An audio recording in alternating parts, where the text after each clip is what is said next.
ایک نوجوان ہمارا تبلیغی دوست گلاسگو میں رہتا تھا، وہ بیمار ہو کے ہاسپٹل گیا ہے، تو اس کی جو اٹینڈنٹ نرس تھی اس نے 3-4 دن کے بعد کہا کہ آپ مجھ سے شادی کریں گے؟ اس نے کہا میں مسلمان ہوں، تم کرسچن ہو؟ کہا میں مسلمان ہو جاؤں گی، اگر آپ شادی کرتے تو میں مسلمان ہوتا۔ اس نے کہا تم کس وجہ سے مجھے یہ پیشکش کر دو؟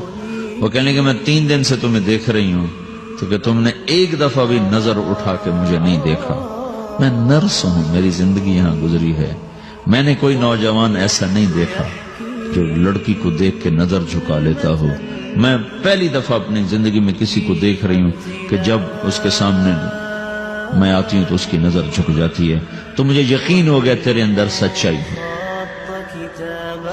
وہ مسلمان ہو گئے، اس نے آگے کتنی بچیوں کو مسلمان کیا۔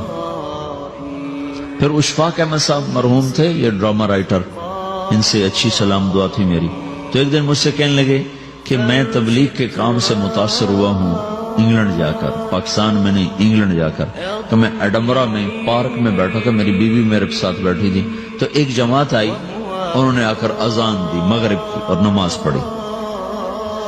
نماز کے بعد 13-14 لڑکیاں بھاگ کے آگے آئیں ان سے بات کرنے کے لیے، تو میں نے بیوی سے کہا آؤ سنو یہ کیا کہنے کہتے ہیں، تو کہا ہم دونوں بھی پہنچے، تو جس نے جماعت کرائی تھی اس کو ایک لڑکی آگے بڑھ کے کہتی آپ کو انگلش آتی؟ کہی آتی ہے۔ کہی آپ نے کیا کیا ہے؟ کہی ہم نے اپنی عبادت کی ہے۔ تو لڑکی کہنے لگی آج تو اتوار نہیں ہے، تو اس نوجوان نے کہا کہ جی ہم دن میں 5 دفعہ کرتے ہیں، صرف اتوار کو نہیں، روزانہ 5 دفعہ۔ وہ لڑکی کہنے لگی یہ تو بہت زیادہ ہے، آپ اس کو کیسے نبھاتے ہیں؟ تو اس نے اس کو جواب دیا، 2-3 سوال اس نے اور کیے، جواب دیا، تو کہنے لگی اچھا بہت مہربانی، اس نے سے ہاتھ بڑھایا آگے ملانے کے لیے تو وہ نوجوان کہنے لگا میں آپ سے معافی چاہتا ہوں، میں آپ کو ہاتھ نہیں ملا سکتا۔ تو اس لڑکی نے کہا کیوں؟ کہ یہ ہاتھ میری بیوی کی امانت ہے اور کسی کو نہیں لگ سکتا۔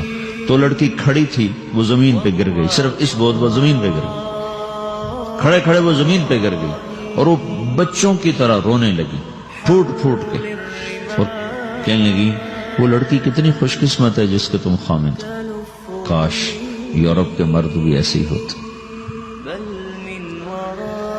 جس رب نے نفسیات بنائی ہے وہ اگر کوئی عورت کپڑے اتار دے تو اس کی نفسیات بدل جائے گی، چاہے وہ مغرب میں پیدا ہو چاہے وہ مشرق میں پیدا ہو۔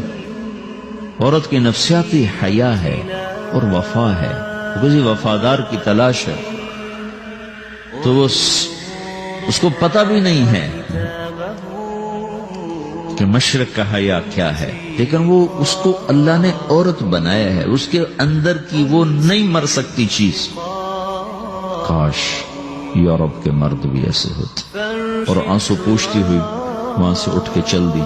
تو اشفاق صاحب مرحوم کہنے لگے میں نے اپنی بیوی سے کہا بانو آج وہ تبلیغ ہوئی ہے کہ لاکھوں کتابیں بھی چھپ جاتی، وہ کام نہ ہوتا جو یہ نوجوان اپنے عمل سے کر لیا۔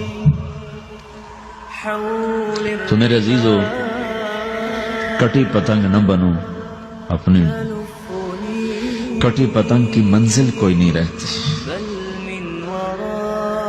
اللہ اس کے رسول کے ہاتھ میں اپنے ڈور دے کے چلو، اللہ اس کے رسول کی غلامی میں اپنے آپ کو چلاؤ تو اللہ تمہیں بھاگ لگائے، عزت بھی دے گا۔ اپنی منمانی میں کوئی راحت نہیں، اللہ کی قسم کوئی راحت نہیں۔ 6 بر اعظم پھر کے تمہیں بتا رہا ہوں کہ جو اپنی ترتیبوں پر چلنے والوں کے دکھ آپ لوگ اندازہ نہیں لگا سکتے۔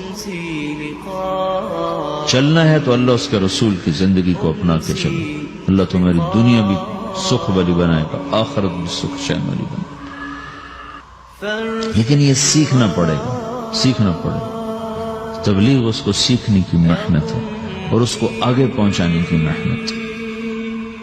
تو یہ عمر ہے، اس وقت ساری دنیا اسلام کے لیے تیار ہے، چونکہ نظریاتی طور پر دنیا شکست کھا چکی، کسی کے پاس کچھ نہیں۔ تو ہمارے پاس ایک ایسا خوبصورت نظریہ ہے کہ جو ان کو بڑی تیزی سے اپنی طرف کھینچ سکتا ہے، اور اللہ کا احسان ہے کہ تیزی کے ساتھ نسلوں کا رخ اللہ کی طرف ہو رہا ہے۔ تھوڑی ہمت کرو، چھٹیوں کا وقت تبلیغ میں دو، باقی وقت اپنی تعلیم کو دو، گھر جاؤ تو ماں باپ کے خادم بن کے رہو، نوکر بن کے رہو۔